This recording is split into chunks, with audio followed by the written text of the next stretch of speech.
It is the 50th episode. I cannot believe I've done this 50 times, and I can't believe you're listening. And just wow, it's so cool. Big shout out to everyone who's been on the podcast, everyone who should be on the podcast. It's great. Goodness, we're going to talk about angels. We're going to talk about this upcoming Shabbat, which is going to be wonderful, and so many things going on in August and September. It's great. I'm Rabbi Patrick, and welcome to Kehillah.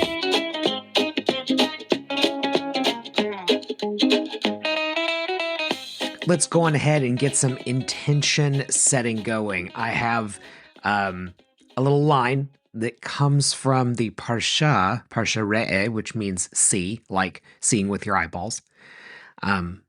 And it's a line that I'm going to use in my Devar Torah for this upcoming Shabbat. So we know you're going to make it, right? We know you're going to come. So you're going to hear the whole sermon, but for this one, we'll just go on ahead and just use the line. So here we go. So, depending on what you're doing today, maybe you're going to close your eyes when you hear this. Maybe you're driving and you probably should close your eyes when you're driving.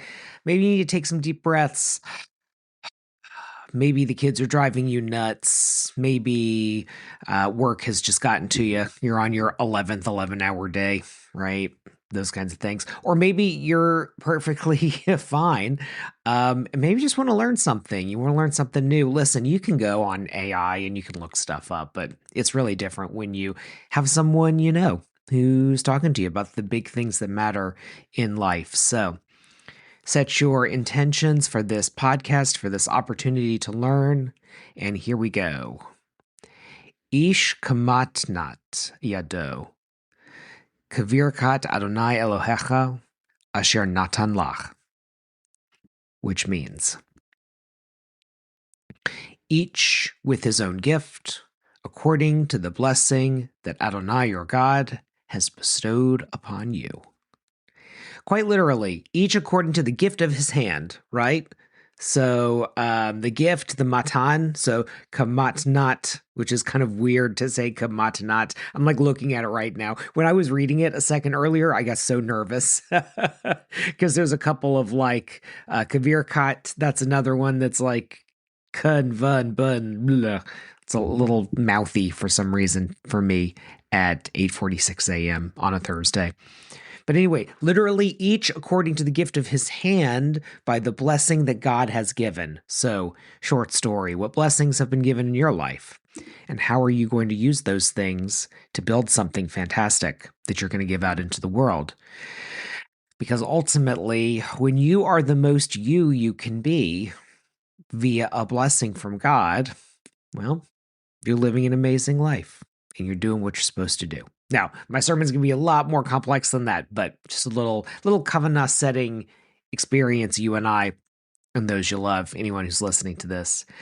Okay, let's get into some important business. So, this Friday, tomorrow, Shabbos, Commonwealth Autism's Community Kitchen. That's the place we were just at. It's the place we also did Passover. This is so fun, you guys. Oh my goodness.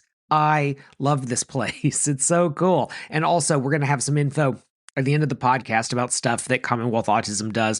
We want to be good partners with them. It's going to be great. Suzanne McEwen, she is the winner of this one. So Suzanne is going to be doing all of the sort of side dish stuff. She just texted me, and this text, I mean, this is the text. This is, people will ask me like, why did you become a rabbi? And I can give you all kinds of answers, but it's texts like these that keep me Jewish.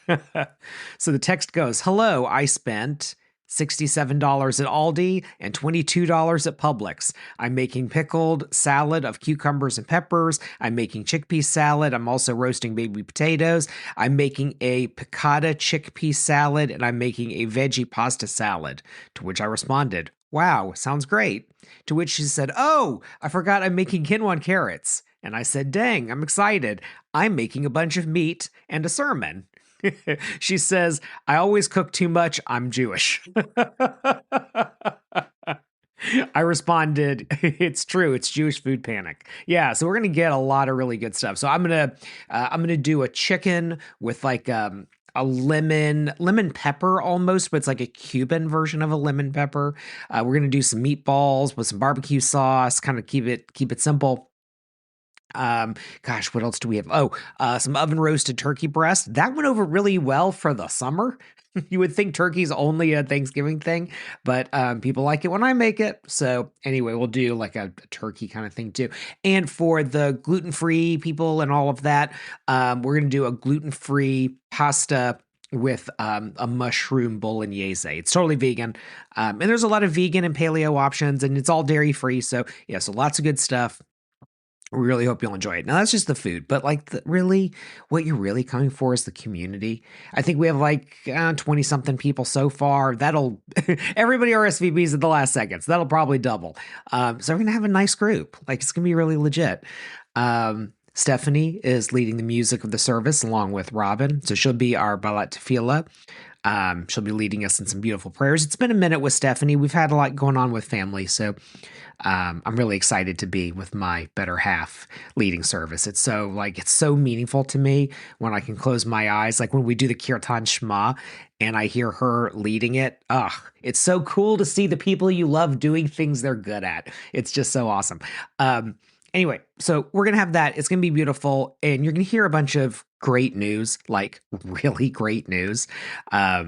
Yeah. And so I want you to be there for that. So we still have 4 free volunteer tickets that no one has taken us up on. And I get it. I think part of the problem is volunteering means showing up a little early. So I'll give a caveat here. Maybe you can't show up early, right? Maybe work lets you off when it lets you off. Okay, understood, 100%. Maybe then I just need you to do a little more heavy lifting, a little more schlep work, a little more, mopping the floor type stuff, like the unfun stuff. So if you're willing to do some unfun stuff, hey, free tickets. We got 4 of them sitting right here. Like someone's already paid for them. They're yours.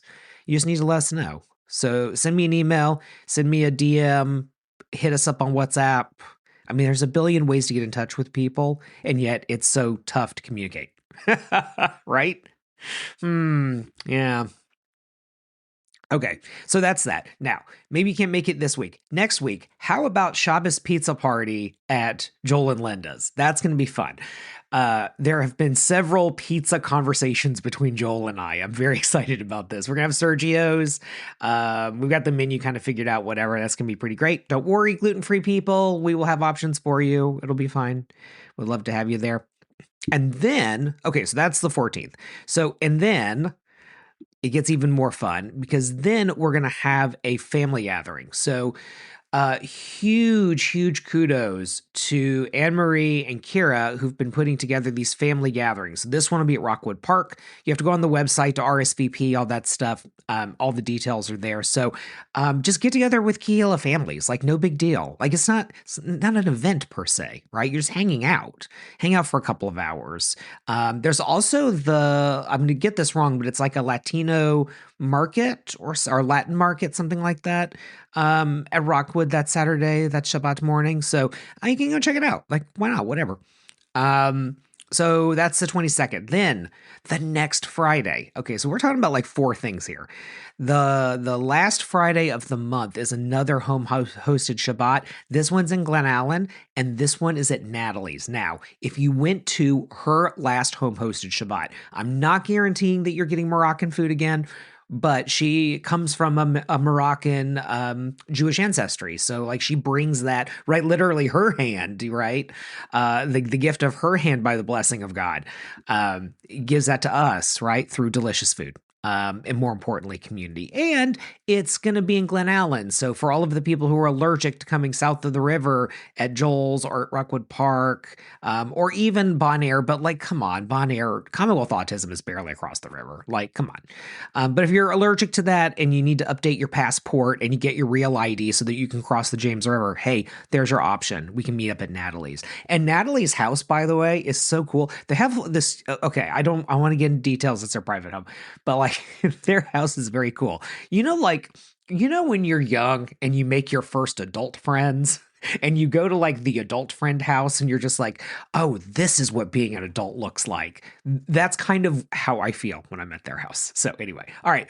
Um, let's get into some non-event business. I want to begin with a complex theological question. Did you or anyone you love in the 1990s watch an inspirational TV show called Touched by an Angel, starring Roma Downey and Della Reese? Did you watch it? My parents did. I remember it. I think that's kind of like my first, it's the first time that I remember like angels in my life, maybe my first introduction. Maybe your introduction was different depending on the tradition you come from. But that was certainly mine.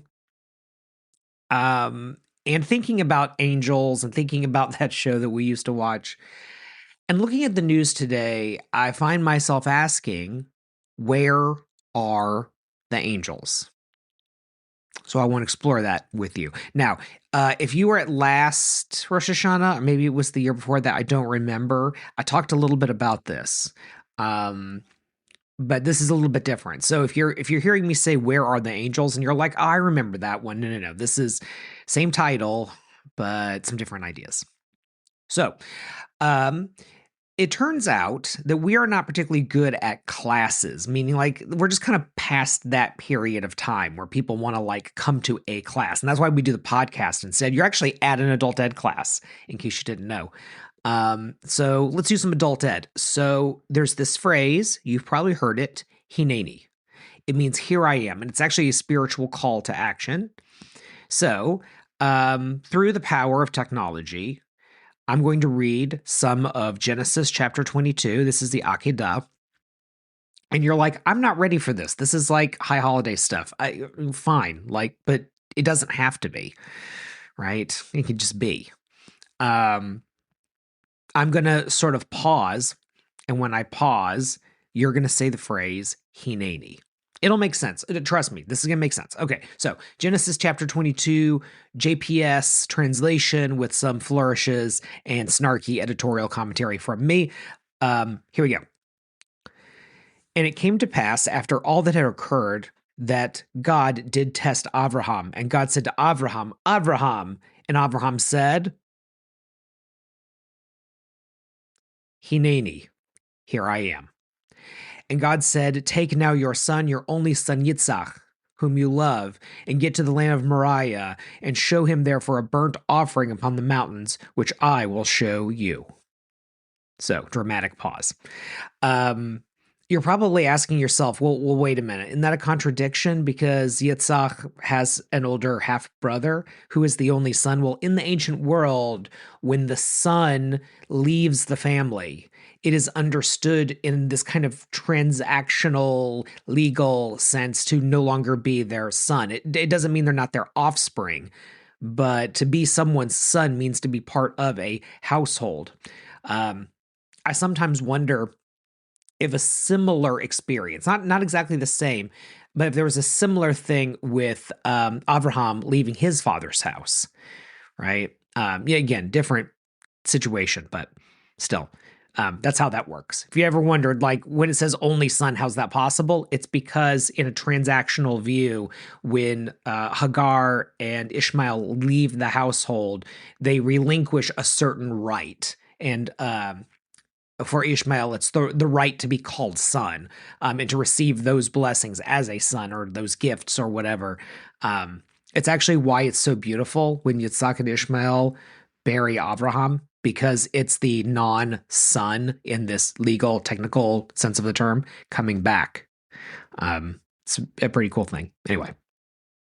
So when I was little, I had these cousins whose parents, my aunt and uncle, and they were sort of evangelical, Southern evangelical Christians, and they had children's Bibles. A lot of these places have children's Bibles. And I sort of wondered when I was writing this, would a children's Bible have this stuff in it? And how would you draw that and do it in a way that doesn't scare a kid? And so I have this friend, Pastor Stephen. He's at a church called Wellborn here in the greater RVA area. He is a brother from another mother.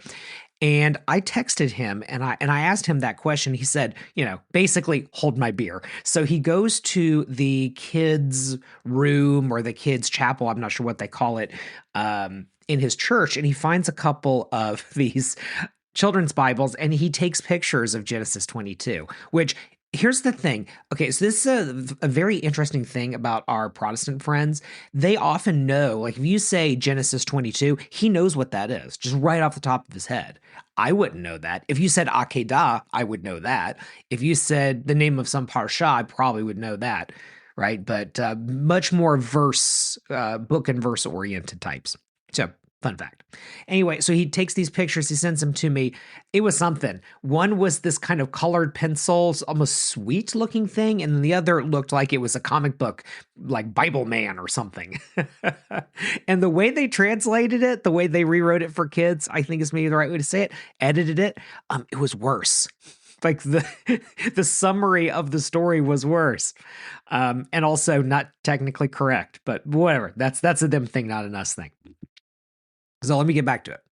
On the third day of travel, Avraham lifted up his eyes and saw the place in the distance. And Avraham said to his young men, "Stay here with the donkey. My son and I will go off and worship and come again to you."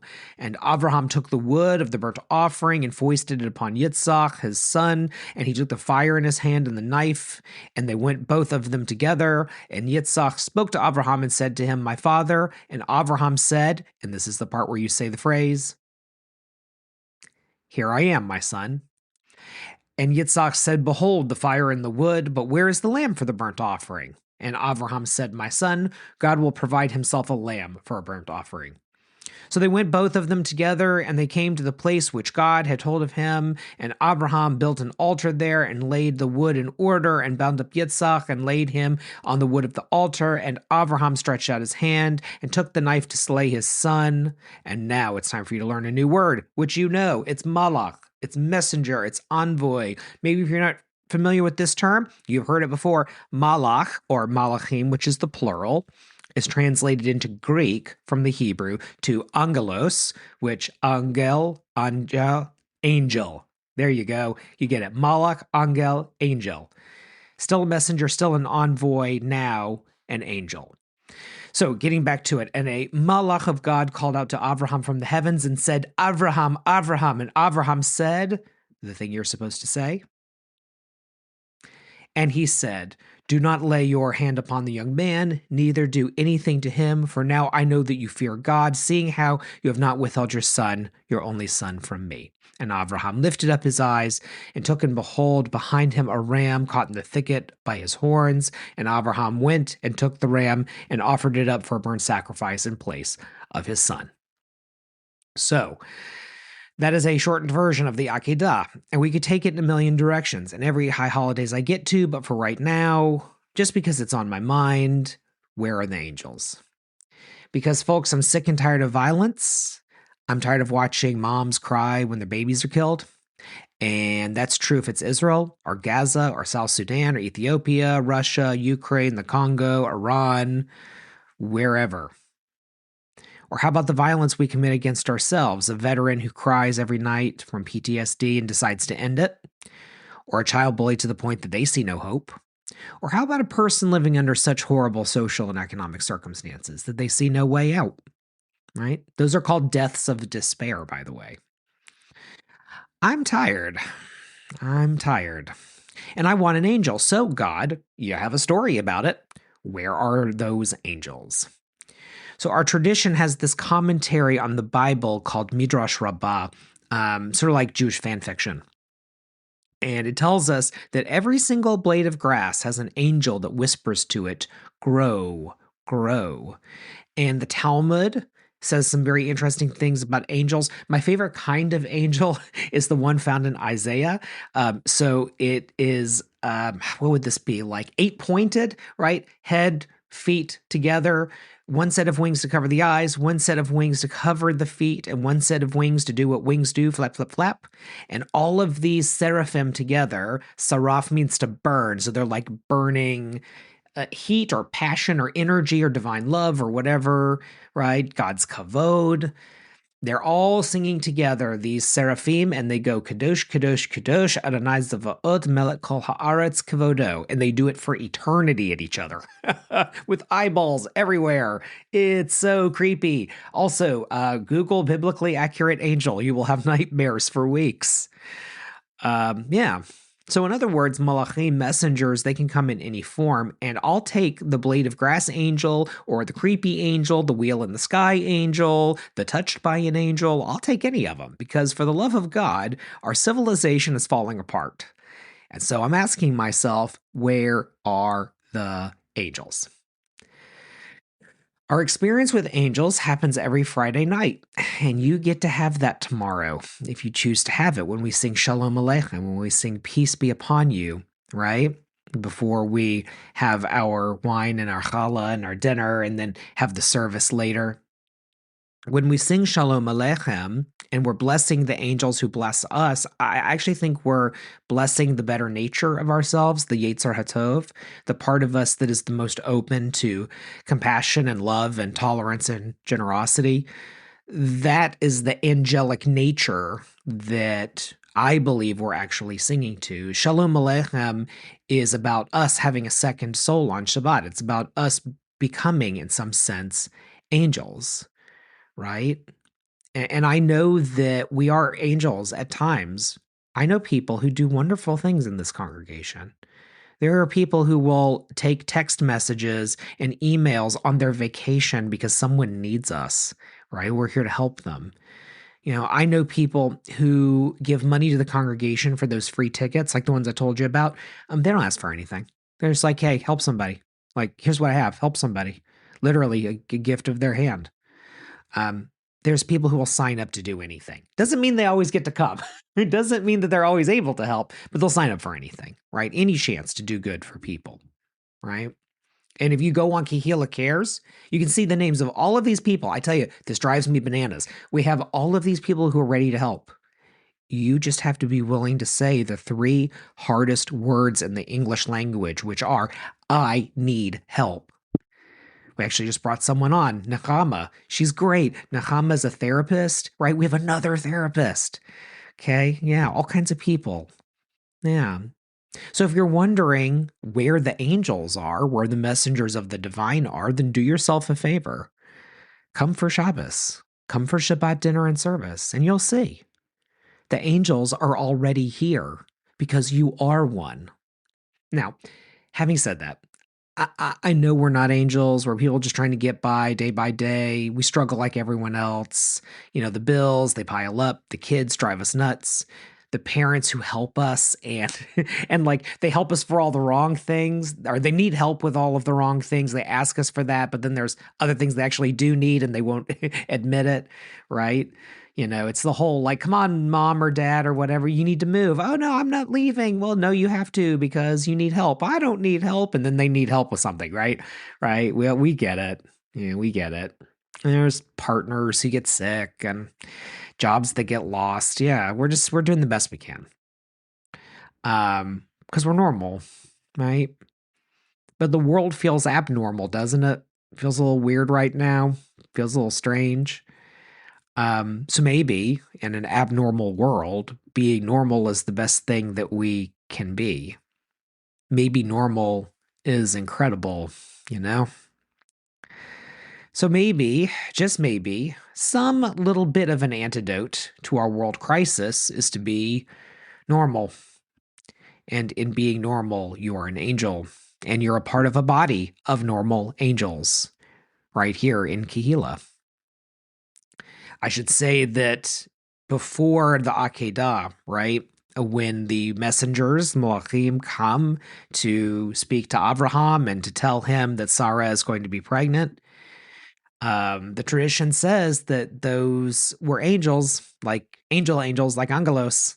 They weren't just messengers like human messengers, but they were disguised as ordinary people. Angels disguised as ordinary people. Who would have thought, right? Yep, that's you, friend. You know, our tradition teaches that it's a sin to wait for God to solve your problems when you can do it yourself, and that when we can do it together. Yeah, there's actually a precedent for it in the Exodus. There's a weird little moment where basically Moses has to part the Red Sea, and God kind of looks at him and goes like, "What are you waiting on me for? Like, go."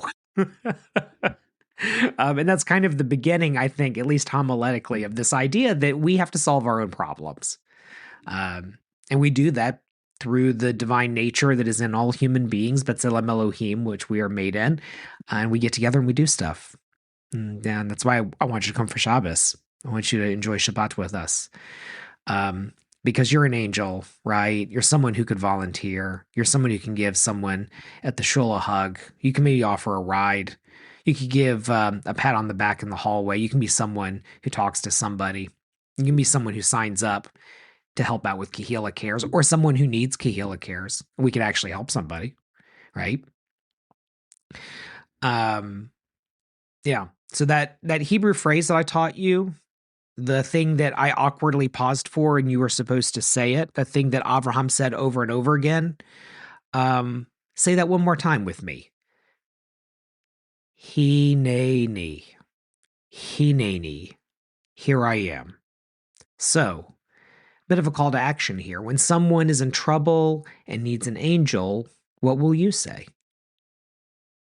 Yeah, Hineini. When someone needs a shoulder to cry on and you just can't give anymore because it's been that kind of a day, but you know you need to, what'll you say? Hineini. Yeah.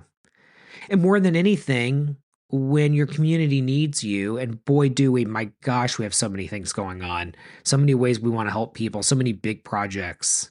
The board of directors, I tell you, they got a mission, they got a vision. We got to live it out. We got to make some dreams happen. We got to make some miracles happen here in the RVA. What's your response to that going to be? What are you going to say when that call to spiritual action happens? Yeah, Hineini. That's right. You will. Because you're an angel, and angels show up. And I look forward to seeing you at Shabbat. Thank you very much. God bless.